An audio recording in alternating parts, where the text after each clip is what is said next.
Gravitation ഫിസിക്സിൽ ഗവേഷണ പ്രബന്ധം അവതരിപ്പിച്ച് അമേരിക്കയിലെ ജോർജ് മേസൺ യൂണിവേഴ്സിറ്റിയിൽ നിന്ന് സ്കോളർഷിപ്പ് നേടിയിരിക്കുകയാണ് കോഴിക്കോട് താമരശ്ശേരിയിലെ ഒരു 13 വയസ്സുകാരൻ. യെസ്, 13 വയസ്സുകാരൻ്റെ അപൂർവമായ നേട്ടത്തിലേക്കാണ്. 2ാം ക്ലാസ് വരെ മാത്രമേ ഈ വിദ്യാർത്ഥി സ്കൂളിൽ പോയിട്ടുള്ളൂ. ഹേബൽ അൻവർ അല്ലെ, അവൻ്റെ പേര് ഹേബൽ അൻവർ എന്നാണ്. താമരശ്ശേരി വാവാട് സ്വദേശികളായ അൻവർ സഹീദ ദമ്പതികളുടെ മകനാണ്. സ്വയം രൂപകൽപ്പന ചെയ്ത കമ്പ്യൂട്ടറിന്റെ സഹായത്തോടെ ഇന്റർനെറ്റിൽ നിന്ന് പഠിച്ച ഹേബലിന് ജീവിതത്തിൽ കൂട്ടുകാരോ ഫിസിക്സിൽ ഗുരുക്കന്മാരോ ഇല്ല.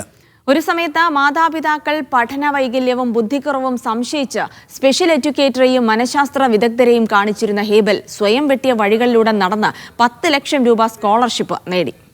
ഭൗതികശാസ്ത്ര ലോകത്തിന്റെ നെറുകയിൽ നിൽക്കുമ്പോൾ വിശ്വസിക്കാനാകാതെ മിഴിച്ചു നിൽക്കുകയാണ് മാതാപിതാക്കൾ. അധികം ബുദ്ധിയൊന്നുമില്ല, ക്യൂരിയോസിറ്റി ആണുള്ളത്. 4ാം ക്ലാസ്സിൽ ഉഷാറായിട്ട് പോയില്ല, കാരണം കോവിഡ് കഴിഞ്ഞു. പിന്നെ 1ലും 2ലും പോയാണ്, അത്യാവശ്യം പോയാണ്. ബ്ലാക്ക് ഹോളിൻ്റെ തിയററ്റിക്കൽ എക്സ്പാൻഷനാണ് വൈറ്റ് ഹോള്. അപ്പോൾ ബ്ലാക്ക് ഹോൾ ഇനി കോസ്മോളജിൻ്റെ ഭാഗമാണ്. അപ്പോൾ ഫിസിക്സിൻ്റെ ഭാഗമായിട്ടുള്ളത് നമ്മളെ വൈറ്റ് ഹോളാണ്. കോഴിക്കോട് താമരശ്ശേരിയിലെ വാവാട് ഉള്ള ഒരു അത്ഭുത ബാലനെ തേടിയാണ് നമ്മളിന്ന് വന്നിട്ടുള്ളത്. അബി എന്നാണ് വിളിക്കുന്നത്, ഹേബൽ അല്ലേ? എന്താണ് ഇപ്പോൾ ജോർജ് മേസൺ യൂണിവേഴ്സിറ്റിയിൽ നിന്ന് സ്കോളർഷിപ്പ് കിട്ടിയിട്ടുണ്ട്, ആ പ്രബന്ധം എന്തായിരുന്നു? അത് വൈറ്റ് ഹോൾസ് എന്ന് പറഞ്ഞൊരു സാധനമുണ്ട്. അപ്പോൾ അതിനാണ് കിട്ടിയത്. വൈറ്റ് ഹോൾസ് എന്ന് പറഞ്ഞാൽ ബ്ലാക്ക് ഹോൾ എന്താ പറയുക നിങ്ങൾക്ക്, ബ്ലാക്ക് ഹോളിൻ്റെ തിയററ്റിക്കൽ എക്സ്പാൻഷനാണ് വൈറ്റ് ഹോള്. അപ്പോൾ ബ്ലാക്ക് ഹോൾ ഇനി കോസ്മോളജിൻ്റെ ഭാഗമാണ്. അപ്പോൾ ഫിസിക്സിൻ്റെ ഭാഗമായിട്ടുള്ളത് നമ്മളെ വൈറ്റ് ഹോളാണ്. സിമെട്രി എന്ന് പറയുന്ന സാധനമല്ലേ, അപ്പോൾ എന്ത് സിമെട്രിക്കലാണോ അതൊക്കെ എനിക്കിഷ്ടമാണ്. അപ്പോൾ വൈറ്റ് ഹോൾ പറഞ്ഞാൽ സിമെട്രിക്കൽ ആയിട്ടുള്ള സാധനമാണ്. അപ്പോൾ അതുകൊണ്ടാണ് എനിക്ക് ഈ വൈറ്റ് ഹോളിനായിട്ട് ഇൻട്രസ്റ്റ് വന്നത്. സ്കൂളിൽ അൽഹറമൈൻ സ്കൂളിൽ പഠിക്കുന്നുണ്ട്, ക്ലാസ്സിൽ പോകുന്നത് വളരെ കുറവാണ് അല്ലേ? എപ്പോഴാണ് ക്ലാസ്സിൽ അവസാനമായിട്ട് പോയത്? 4ാം ക്ലാസ്സിലാണ്. 4ാം ക്ലാസ്സിൽ ഉഷാറായിട്ട് പോയില്ല, കാരണം കോവിഡ് കഴിഞ്ഞു. പിന്നെ 1ലും 2ലും പോയാണ്, അത്യാവശ്യം പോയാണ്. ബാക്കിയൊക്കെ വീട്ടിൽ തന്നെ. ബാക്കിയൊക്കെ എന്താണ് ഒരു പ്രത്യേകത, ഒരു അല്പം പ്രത്യേകത ഉള്ള ആളായിരുന്നല്ലോ? പേടിയായിരുന്നു. അപ്പോൾ ഇവന് ഭയങ്കര ഉസ്വാസം എന്നൊക്കെ പറയൂലേ, അങ്ങനെയുള്ളൊരു കൂട്ടത്തിലാണ്. അപ്പോൾ അവൻ മോനെ ആദ്യം പഠിച്ചത് +ൻ്റെ ഓമശ്ശേരിയാണ്. അപ്പോൾ അവിടുത്തെ ക്ലിനിക്കൽ സൈക്കോളജിസ്റ്റിനെ മുഹമ്മദ് അലി സാറ് ഞാൻ കണ്ടിട്ടുണ്ടായിരുന്നു. ഒരുപാട് വട്ടം ഞാൻ കൗൺസിലിംഗ് ചെയ്തിട്ടുണ്ട്. അപ്പം എന്താണ് എന്നുള്ളത് നമുക്കൊരു ഐഡിയ ഇല്ലായിരുന്നു, ഇവൻ എന്താണ് ഇങ്ങനെയെന്നുള്ളത്. പക്ഷേ ഞാൻ വിചാരിച്ചത് ഇവന് ഭയങ്കര ബാക്കോട്ടാണ്. കാരണം ഞാൻ എല്ലാ വർഷവും സാറെ കയ്യും കാലും പിടിച്ചിട്ട് സാർ ഒന്ന് പാസ് ഔട്ട് ആക്കണം, എൻ്റെ മോന് അറ്റൻഡൻസ് ഇല്ല, അങ്ങനെ പറയാനാണ് ഞാൻ ഇതുവരെ സ്കൂളിൽ പോയത്. കഴിഞ്ഞ പ്രാവശ്യം മാത്രമാണ് ഞാൻ തലയുയർത്തി ഞാൻ സ്കൂളിൽ പോയത്. അതെ, ഞാൻ പിന്നെ അവന് സ്കൂളിൽ പോകാതെ വീട്ടിലിരിക്കുന്ന സമയത്ത് പിന്നെ ഒരുപാട് പ്രഷർ കൊടുക്കാറുണ്ടായിരുന്നു. പക്ഷേ അവന് അവൻ്റേതായ രീതിയിൽ മാത്രമേ നിൽക്കുള്ളൂ. 4-5 മാസം മുന്നേ ഉപ്പ അവനെ വഴക്ക് പറഞ്ഞപ്പോൾ എന്നോട് വന്ന് പറഞ്ഞ് എനിക്ക് എൻ്റേതായ ചില കഴിവുകളുണ്ട്, അത് ഞാൻ നിങ്ങളോട് പറഞ്ഞിട്ടില്ല.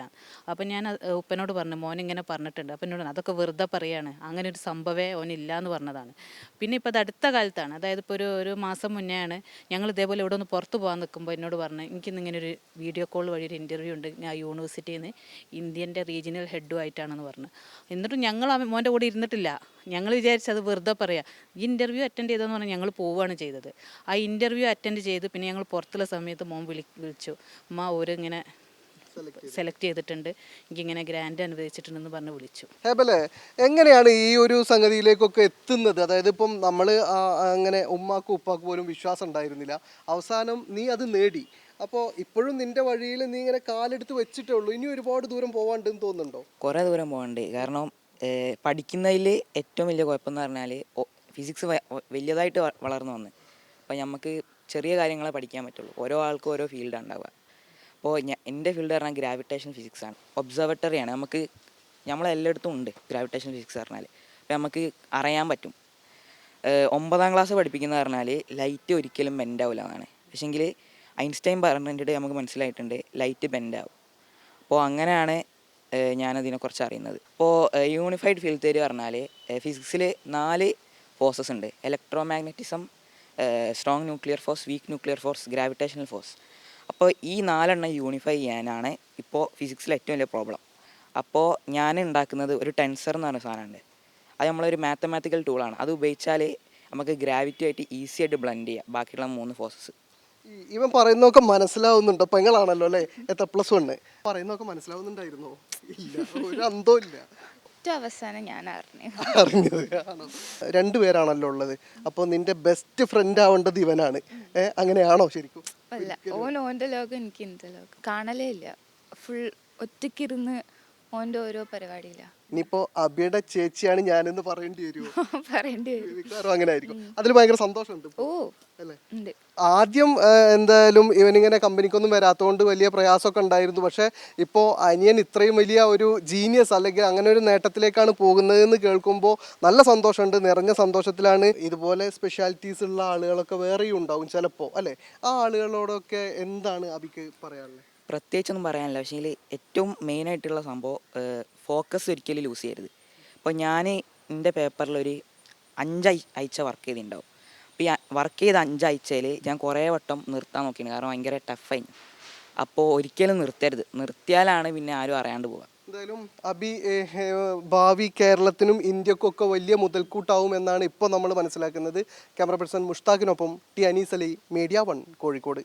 സെഫു, നമുക്ക് അത്ര ഒരു പിടിയില്ലാത്ത ഏരിയയാണ് ഗ്രാവിറ്റേഷൻ ഫിസിക്സ്. അതിനപ്പുറത്തേക്ക് ഗ്രേറ്റ് അച്ചീവ്മെന്റ് എന്ന് വെച്ചാൽ നമ്മൾ ഒരാളെയും എഴുതി തള്ളരുത് എന്നുള്ള ഒരു മുൻധാരണയോടുകൂടി ഒരാളെയും കാണരുത് എന്നതിന്റെ ഈ ദിവസത്തെ ഏറ്റവും വലിയ പ്രചോദനമാണ് ഹേബൽ. അത് തെളിയിച്ചിരിക്കുന്നു. ജീവിതത്തിൽ എല്ലാവർക്കും പ്രചോദനമായി മാതൃകയായി ഹേബൽ ഇതാ ഞാൻ ഇവിടെ ഉണ്ടെന്ന് കാണിച്ചു തന്നിരിക്കുകയാണ്. ഹേബലിന് എല്ലാവിധ ആശംസകളും ന്യൂസ് മോർണിംഗിന്.